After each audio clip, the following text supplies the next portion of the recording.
ഈ റെസിസ്റ്റൻസ് ബേണായി പോയിട്ടുണ്ട്. അപ്പോൾ ഇതിൻ്റെ വാല്യൂ എന്ന് പറയുന്നത്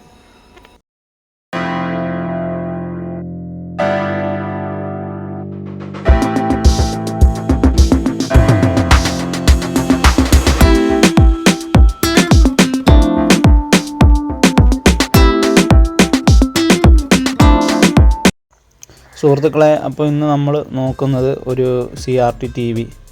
അതിൻ്റെ CRT TVയുടെ സെൻട്രലിലൂടെ ഒരു ലൈൻ നിങ്ങൾക്ക് കാണാൻ സാധിക്കും. ഇവിടെ ഞാൻ മിററിലൂടെ ആണ് കാണിക്കുന്നത്.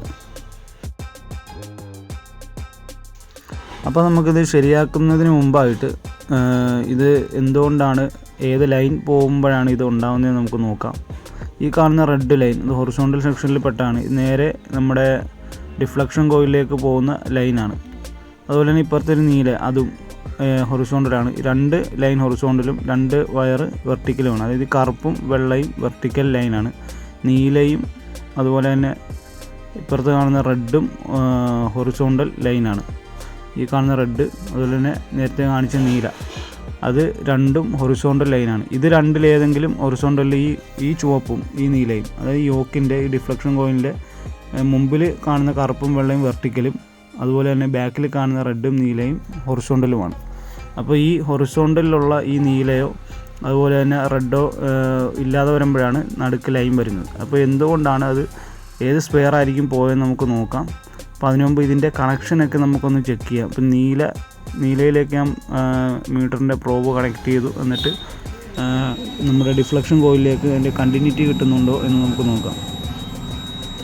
അപ്പോൾ ഈ നീല ലൈനിലേക്ക് കണ്ടിന്യൂറ്റി കിട്ടുന്നുണ്ട്. അതാണ് അവിടെ ഒരു ബ്രസർ സൗണ്ട് കേട്ടത്. ഇനി നമുക്ക് റെഡിലേക്ക് ഒന്ന് കണക്ട് ചെയ്ത് നോക്കാം. റെഡും അതുപോലെ തന്നെ ഡിഫ്ലക്ഷൻ കോയിലിൻ്റെ അവിടേക്ക് കണക്ഷൻ കിട്ടുന്നുണ്ടോ നമുക്കൊന്ന് ചെക്ക് ചെയ്ത് നോക്കാം. അപ്പോൾ ഞാനിവിടെ കണക്ട് ചെയ്തു. ഇനി റെഡിലേക്ക് നോക്കുക. അപ്പം റെഡിലും കണക്ഷൻ കിട്ടുന്നുണ്ട്. അപ്പം നമ്മുടെ ബോർഡിൽ നിന്ന് യോക്കിലേക്കുള്ള ലൈൻ കറക്റ്റാണ്, അങ്ങോട്ട് കണ്ടിന്യൂറ്റി കിട്ടുന്നുണ്ട്. അപ്പോൾ നമുക്കിനി നോക്കേണ്ടത് ഇതിൻ്റെ സർക്യൂട്ടിലാണ്. ഈ റെഡിൻ്റെയും അതുപോലെ തന്നെ ബ്ലൂവിൻ്റെയും താഴ്ഭാഗമാണ് ഈ കാണുന്നത്. അപ്പോൾ അവിടെ നിന്നൊരു കോയിൽ ഇതുപോലെ ഒന്ന് ഗ്രൗണ്ട് ചെയ്ത്, ഒരു കപ്പാസിറ്റർ വഴി ഗ്രൗണ്ട് ചെയ്ത് പോകുന്നുണ്ട്. അപ്പോൾ ഈ കോയിൽ ഡാമേജ് വന്നാൽ ഇതുപോലെ വരാറുണ്ട്. അതുപോലെ തന്നെ ഇവിടെ ഒരു റെസിസ്റ്റൻസും ബേണായിട്ടുണ്ട്. അപ്പോൾ ഈ 2 കമ്പോണൻസ് നമുക്കൊന്ന് ചേഞ്ച് ചെയ്തിട്ട് നമുക്ക് നോക്കാം.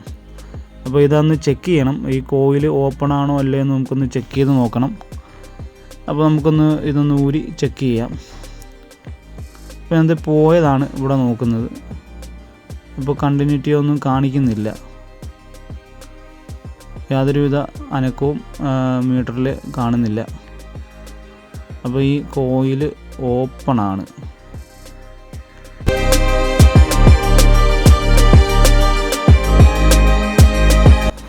അപ്പോൾ ഞാനിവിടെ ഒരു വർക്ക് ചെയ്യുന്ന നല്ലൊരു കോയിലെടുത്ത് ടെസ്റ്റ് ചെയ്യുകയാണ്.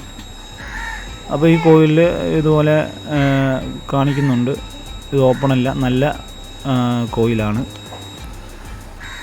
ഇനി തൊട്ടിപ്പുറത്ത് തന്നെ പോയത് കൂടി നമുക്കൊന്ന് നോക്കാം. പോയത് നോക്കുമ്പോൾ പോയത് ഒന്നും കാണിക്കുന്നില്ല. അപ്പോൾ നമുക്ക് ആ കോയിൽ ചേഞ്ച് ചെയ്ത് നമുക്കൊന്ന് നോക്കാം. അപ്പോൾ ഈ കോയിൽ പോയതാണ്. അതുപോലെ തന്നെ തൊട്ടിപ്പുറത്തുള്ള ഈ കോയിൽ നല്ല കോയിലുമാണ്. അതുപോലെ തന്നെ ഞാനിവിടേക്ക് ഈ കോയിൽ ഞാനിവിടെ ഫിക്സ് ചെയ്യാണ്.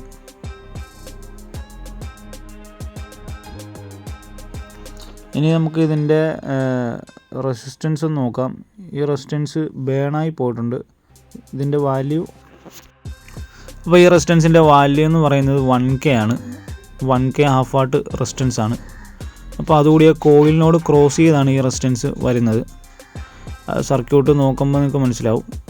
അപ്പോൾ ഈ റെസിസ്റ്റൻസ് അതിൻ്റെ തൊട്ട് ഫ്രണ്ടിലായിട്ട് കാണുന്ന റെസിസ്റ്റൻസ് ആണ്. അത് ഊരിയിട്ട് ഞാൻ 1K അവിടെ ഫിക്സ് ചെയ്തു. ഇനി നമുക്കിതെല്ലാം സെറ്റ് ചെയ്ത് നമുക്കിനി നോക്കാം. ഓക്കെ, ഇത് കറക്റ്റായിട്ടുണ്ട്. നമുക്കിനി TV ഓൺ ചെയ്ത് നോക്കാം.